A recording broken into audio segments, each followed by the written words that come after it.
Pekný deň, volám sa Dominika a založila som KAF Academy a keď máte aj vy otázočky ohľadom kundalini aktivácií alebo iných aktivácií, pokojne sa ma pýtajte. Dnešnou otázkou bola otázočka, že prečo človek zaspí pri kundalini aktivácii, kedy sa to deje, ale môže to byť kľudne aj pri barse alebo pri iných modalitách.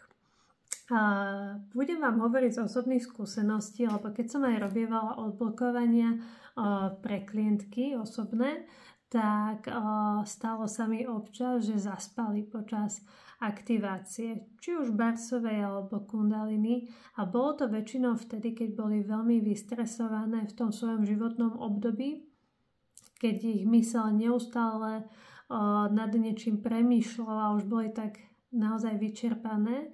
A teraz mi to aj písal klient, že sa mu to stalo pri kundalini aktivácii, ktoré si pustil na Hero.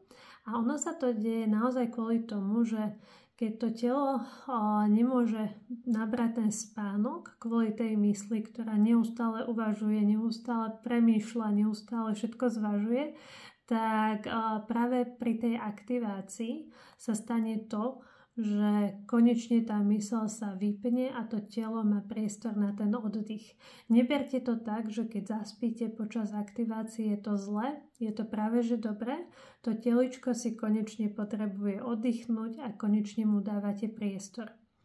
Rovnako sa to deje aj klientom. Písala mi jedna dievčina, že má problém s nespavosťou a pri kundalini aktivácii zaspáva. A práve tou aktiváciou sa jej ten nervový systém upokojuje, dáva do normálu a preto si tak vie oddychnúť pri tých aktiváciách. Budem veľmi rada, keď vy mi dáte svoje postrehy, ale chcem, aby ste vedeli, že keď vás aj náhodou vypne počas kundalini aktivácií a zaspíte, neznamená to, že tá aktivácia neprebieha. Je to len taký signál tomu telu, že konečne je upokojená tá myseľ a konečne sa viem liečiť.